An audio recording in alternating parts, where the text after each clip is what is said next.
नमस्कार, संपूर्ण भारत देख रहे हैं आप। मैं हूं आपके साथ पूजा मोहन पांडे। संपूर्ण भारत में बात होगी मणिपुर से लेकर महाराष्ट्र तक, कश्मीर से लेकर कन्याकुमारी तक, हर राज्य हर हलचल की। और शुरुआत जम्मू कश्मीर के साथ। गृह मंत्री जम्मू कश्मीर के आपको बता दें कि गांधीनगर के गुलशन ग्राउंड में एक रैली को संबोधित करने वाले थे।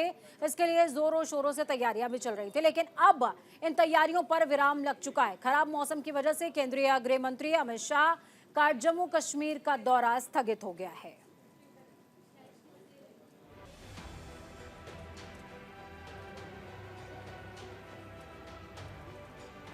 नेशनल कॉन्फ्रेंस के सांसद फारूक अब्दुल्ला ने जम्मू कश्मीर में प्रेस कॉन्फ्रेंस करी। इस दौरान उन्होंने अनुच्छेद 370 को लेकर बयान दिया है। फारूक अब्दुल्ला ने कहा कि 370 नहीं लाए, इसे 1947 में महाराजा हरि सिंह की ओर से लागू किया गया था। ये केवल इस डर से किया गया था कि विभाजन के बाद पंजाब के लोग यहां आकर बस जाएंगे और हमारे गरीब लोग इन्हें अपनी जमीनें बेच देंगे। इन्हें बचाने के लिए उन्होंने ये कानून लाया। उन्होंने कहा कि नौकरियां केवल स्थानीय लोगों के लिए आरक्षित थी।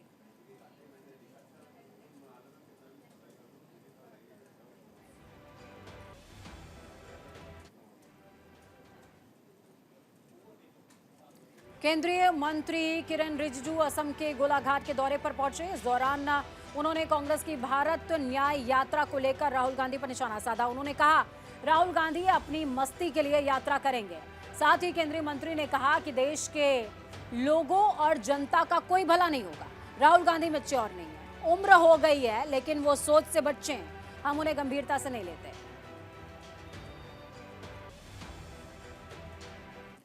सरकारी ऑयल मार्केटिंग कंपनी ऑयल और नेचुरल गैसेस कॉरपोरेशन ने बंगाल की खाड़ी के कृष्णा गोदावरी बेसिन में गहरे समुद्र परियोजना से तेल उत्पादन शुरू कर दिया है। कंपनी ने जानकारी साझा करी है कि ओएनजीसी ने केजी डाउन 98/2 ब्लॉक में क्लस्टर 2 प्रोजेक्ट से प्रोडक्शन शुरू कर दिया है। पहले पेट्रोलियम मंत्री हरदीप सिंह पुरी फिर से प्रधानमंत्री नरेंद्र मोदी ने एक्स पोस्ट के जरिए ओएनजीसी के इस बड़ी उपलब्धि पर खुशी जाहिर करी है। प्रधानमंत्री मोदी ने पेट्रोलियम मंत्री हरदीप सिंह पुरी के ट्वीट को रीट्वीट करते हुए लिखा कि ये भारत की ऊर्जा यात्रा में एक उल्लेखनीय कदम है और आत्मनिर्भर भारत के हमारे मिशन को बढ़ावा देता है। इससे हमारी अर्थव्यवस्था को भी कई फायदे पहुंचेंगे। अगली खबर दिल्ली से ही है। पूर्व हाई कमिश्नर अजय बिसारिया ने अपनी किताब anger management the Tribune diplomatic relationships between India and Pakistan में खुलासा किया है कि 2019 में विंग कमांडर अभिनंदन को पाकिस्तान में गिरफ्तार करते हुए न छोड़ने की बात कही थी, तो भारत ने पाकिस्तान की ओर से 9 मिसाइलें तैनात कर दी थी। दोनों परमाणु संपन्न देशों में तनाव का माहौल था। भारत के कड़े रुख को देखते हुए पाकिस्तानी प्रधानमंत्री इमरान खान और उनकी सेना के इरादे बदल गए। इमरान खान लगातार भारतीय प्रधानमंत्री नरेंद्र मोदी से बात करने के लिए कॉल कर रहे थे। जहां पहले पाकिस्तान अकड़ दिखा रहा था, वहीं भारतीय मिसाइलों की तैनाती के बाद उसकी घिघी बंद गई थी। प्रधानमंत्री मोदी ने एक रैली को संबोधित करते हुए पाकिस्तान को चेतावनी दी थी कि वो रात तो कयामत की रात है। वहीं दूसरी तरफ INDIA गठबंधन को लेकर कांग्रेस और आम आदमी पार्टी के बीच अहम बैठक हुई। इस दौरान सीट शेयरिंग को लेकर चर्चा की गई, जिसको लेकर अभी तक कोई निष्कर्ष नहीं निकल पाया है। इस मीटिंग में आम आदमी पार्टी नेता संदीप आतिशी, इन तमाम लोगों ने हिस्सा लिया। तो वहीं कांग्रेस की तरफ से मुकुल वासनिक, अशोक गहलोत, भूपेश बघेल, सलमान खुर्शीद, मोहन प्रकाश मीटिंग में शामिल हुए। अगली खबर भी दिल्ली से ही है। दिल्ली आबकारी नीति मामले में जेल में बंद आम आदमी पार्टी नेता संजय सिंह राज्यसभा के लिए अपना नामांकन दाखिल करने के लिए जेल से बाहर आए हैं। उन्होंने सिविल लाइंस में एक पुलिस वैन में पहुंचकर अपना नामांकन दाखिल किया।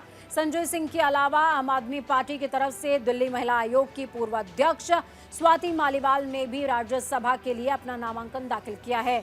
19 जनवरी को होने वाले राज्यसभा चुनावों के लिए दिल्ली से आम आदमी पार्टी के 3 लोगों को अपना प्रत्याशी आम आदमी पार्टी ने घोषित किया है, जिसमें संजय सिंह, एनडी गुप्ता को फिर से मौका दिया गया है।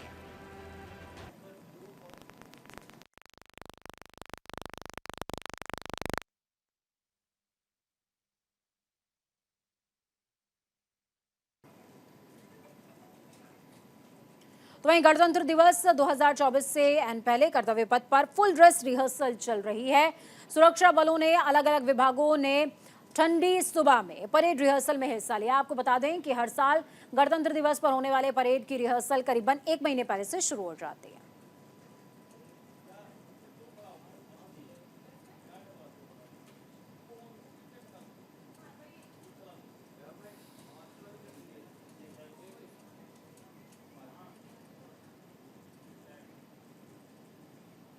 महिला अग्निवीर वायु सैनिक इस साल के गणतंत्र दिवस परेड के लिए भारतीय वायु सेना दल का हिस्सा होंगे। भारतीय वायु सेना की तरफ से ये जानकारी साझा करी गई है। आपको बता दें कि इस साल होने वाले गणतंत्र दिवस के परेड में कुल 2274 कैडेट दिल्ली में एनसीसी गणतंत्र दिवस शिविर में हिस्सा लेने वाले हैं। इसमें महिला कैडेट्स की भागीदारी भी बढ़ा दी गई है।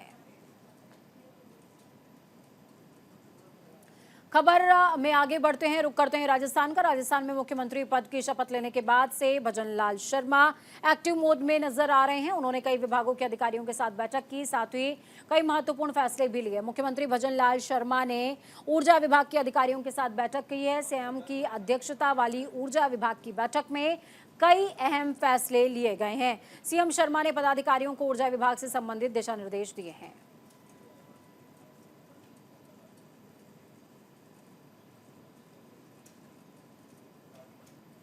राजस्थान में श्रीगंगानगर जिले के करणपुर विधानसभा सीट पर उपचुनाव में बीजेपी को बड़ा झटका लगा। यहां से बीजेपी के प्रत्याशी को हार का सामना करना पड़ा था। चौंकाने वाली बात यह है कि बीजेपी इस उपचुनाव में पहले ही टीटी को भजनलाल कैबिनेट में मंत्री बना चुकी है, इसलिए इस चुनाव में बीजेपी का काफी कुछ दांव पर लगा हुआ है।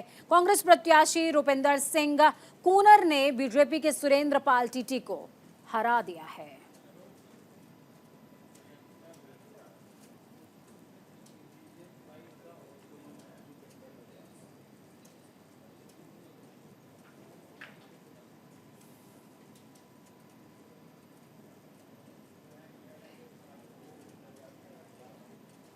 खबरों में आगे बढ़ेंगे, बिहार की बात करेंगे। जनता दल यूनाइटेड ने बिहार के शिक्षा मंत्री चंद्रशेखर के विवादित बयानों से किनारा कर लिया है। पार्टी का कहना है कि कोई भी राम मंदिर या धर्म पर बयान देता है तो ये उसका अपना दोहरा चरित्र दर्शाता है और इस तरह के बयान उनके निजी बयान हैं।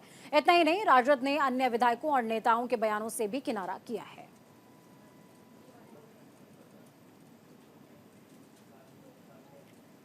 खबरों में आगे बढ़ेंगे। मायानगरी मुंबई का जिक्र जरूरी। बॉलीवुड के भाईजान सलमान खान को लेकर एक बड़ी जानकारी सामने आई है। एक्टर की सुरक्षा में बड़ी चूक हुई है। दरअसल सलमान खान के फार्म हाउस पर 2 अज्ञात लोगों ने जबरन घुसने की कोशिश करी। सूचना मिलने पर पुलिस मौके पर पहुंची, मामले की तफ्तीश की गई। मिली जानकारी के मुताबिक दोनों अज्ञात युवकों को गिरफ्तार कर लिया गया। साथ ही दोनों की आईडी फर्जी बताई जा रही है। उस समय सलमान खान फार्म हाउस में थे या नहीं, इसे लेकर कोई भी जानकारी फिलहाल अभी तक नहीं मिल पाई है।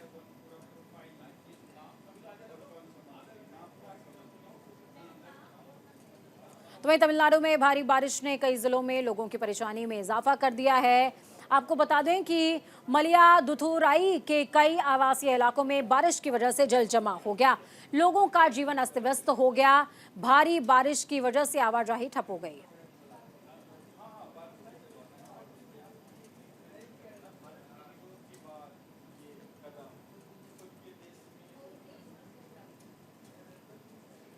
तो वहीं दूसरी तरफ अपने विवादित बयानों से चर्चा में रहने वाले बिहार के शिक्षा मंत्री प्रोफेसर चंद्रशेखर यादव एक बार फिर से सुर्खियों में आ गए हैं। उन्होंने एक बार फिर से राम मंदिर पर विवादित टिप्पणी की है। बिहार के शिक्षा मंत्री ने इस बार अयोध्या में बन रहे भव्य राम मंदिर को शोषण का स्थल बताया। उन्होंने मंदिर को लूटपाट की जगह बताया। तेजस्वी यादव के करीबी नेताओं में शुमार हैं बिहार के शिक्षा मंत्री चंद्रशेखर यादव। अयोध्या में जो राम मंदिर का निर्माण किया गया है वो निश्चित तौर पर शोषण का स्थल है, ये वो कहते नजर आए। ये स्पष्ट है ना कि आपको चोट लगेगी तो आप कहाँ जाओगे? मंदिर या अस्पताल। आपको पढ़ाई करनी होगी, कलेक्टर एसपी बनना होगा, कप्तान बनना होगा, एमएलए एमपी विधायक बनना होगा, होशियारी लानी होगी। आप मंदिर जाओगे कि स्कूल जाओगे? ये स्पष्ट बात है। फतेह बहादुर सिंह जी ने वही बात कही जो माता सावित्रीबाई फुले ने कही है। उसमें गलत किया? उन्हें माता सावित्रीबाई फुले को कोट किया। शिक्षा की अनिवार्यता है कि नहीं? और फिर कहाँ जाएंगे लोग? लूटने के लिए, लूटने के लिए लोग बैठा हुआ है, लुटाने के लिए। तो जहां छद्म हिंदूवाद है, छद्म राष्ट्रवाद है, उससे भी सतर्क रहना चाहिए। ये हम लोग जानते हैं, कस्तूरी कुंडली बसे मृग ढूंढे बनमाही, एते घटी घटी राम है दुनिया देखे नहीं। जब हम में तुम में खरे खम में हर जगह राम जी व्याप्त हैं, तो कहाँ जाओगे भाई ढूंढने के लिए उसको?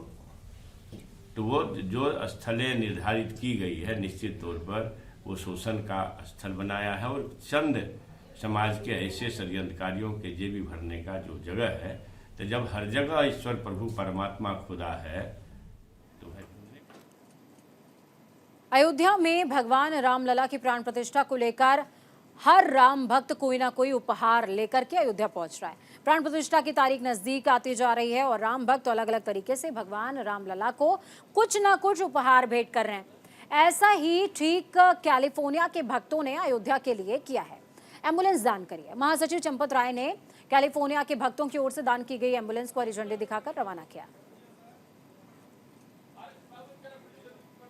देखिए, उत्तर प्रदेश में चंपत राय, जो कि श्री राम जन्मभूमि ट्रस्ट न्यास के महासचिव हैं, उनकी मौजूदगी में इस एम्बुलेंस को रवाना किया गया है, ताकि जैसे राम राज्य लोक कल्याण को ध्यान में रखते हुए अग्रसर था, वैसे ही ये एम्बुलेंस भी लोक कल्याण की भावना से सभी के हित में काम आया।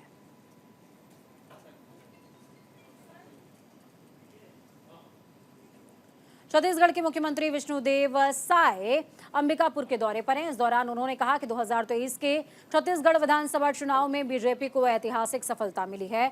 पार्टी की ओर से कार्यकर्ताओं का सम्मान कार्यक्रम किया जा रहा है। सीएम ने कहा कि संभाग स्तर पर कार्यकर्ताओं का सम्मान किया जा रहा है। पश्चिम बंगाल के दक्षिण 24 परगना जिले में आयोजित हो रहे गंगा सागर मेले को लेकर लोगों में भारी उत्साह है।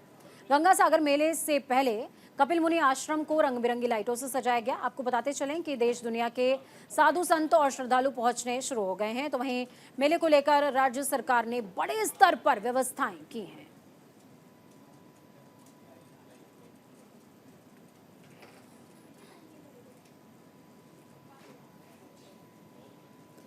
तो पश्चिम बंगाल की तस्वीरें आपको दिखा रहे हैं। गंगा सागर मेले को लेकर लोगों में भारी उत्साह है और लोगों के उत्साह को मद्देनजर रखते हुए सुरक्षा के भी चाक चौबंद इंतजाम किए गए हैं।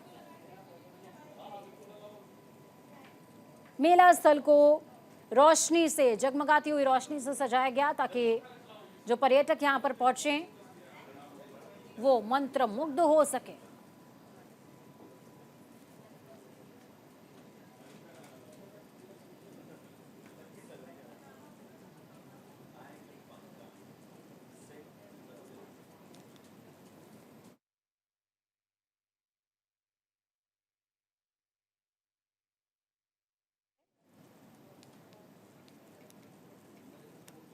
और लोगों के उत्साह को देखते हुए देखिए किस तरीके से मेला स्थल को रंग बिरंगी रोशनी, लाइटों और तमाम तरह की व्यवस्थाओं से चाक चौबंद किया गया है। पश्चिम बंगाल के दक्षिण 24 परगना में मेले का आयोजन होता है। इसका नाम गंगा सागर मेला। इसको लेकर के लोगों में काफी ज्यादा खुशी देखने को मिल रही है।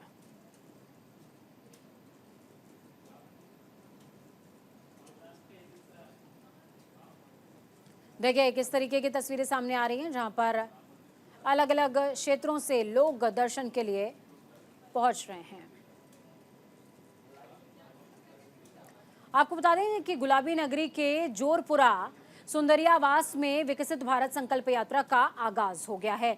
सरपंच कजोड़मल सिंघल की अध्यक्षता में विकसित भारत संकल्प यात्रा का आयोजन हुआ। राजस्थान सरकार में मंत्री राज्यवर्धन राठौर ने मुख्य अतिथि के तौर पर शिरकत करी। इस मौके पर उन्होंने कहा कि हर एक गरीब व्यक्ति को केंद्र सरकार की योजनाओं का लाभ मिलेगा।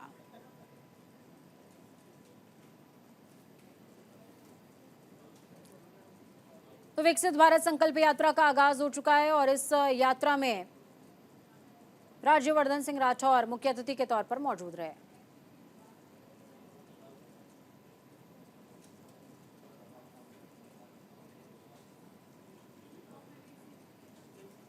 कार्यक्रम को मनोहारी बनाने के लिए अलग अलग तरह के प्रस्तुतियां बच्चों की ओर से दी गई थी।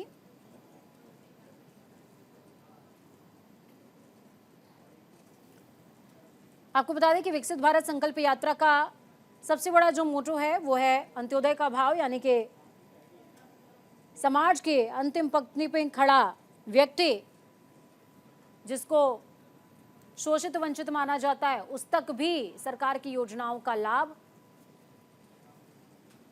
पहुंच सके। तो वहीं दूसरी तरफ राम मंदिर ट्रस्ट ने राम मंदिर की रात की अलौकिक तस्वीरें जारी करी हैं। आइए आपको दिखाते हैं कि रात में राम मंदिर की अलौकिक भव्यता कैसी है। देखिए, आप देख पाएंगे कि किस तरीके से दूधिया रोशनी में नहाया हुआ राम मंदिर। पूरी अयोध्या इस समय राममय है, लेकिन ये वो स्थल है जो इस समय संपूर्ण विश्व का हृदय स्थल बना हुआ है, जिसको अद्भुत, अलौकिक और अद्वितीय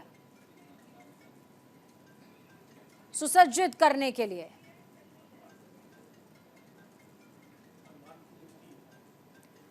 तो देखिए किस तरीके से तस्वीरों में दूधिया रोशनी नजर आ रही है और इसमें आप जो अलग अलग तस्वीरें देख पाएंगे जिसमें प्रभु रामलला के दरबार को संरक्षित करने के लिए कहते हैं कि राम दुआरे तुम रखवारे होत न आज्ञा बिनु पैसारे। राम लला के दरबार में हनुमान जी की मूर्ति स्थापित की गई है, जटायु की मूर्ति स्थापित की गई है, शबरी की मूर्ति स्थापित की गई है, इसी तरीके से गजराज की भी मूर्ति स्थापित की गई है।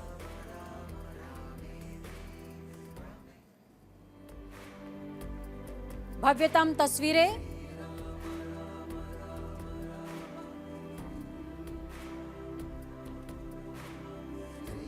अद्भुत, अलौकिक, अद्वितीय अयोध्या सजकर तैयार है और देखिए किस तरीके से जन्मभूमि न्यास की तरफ से जो तस्वीरें जारी हुई हैं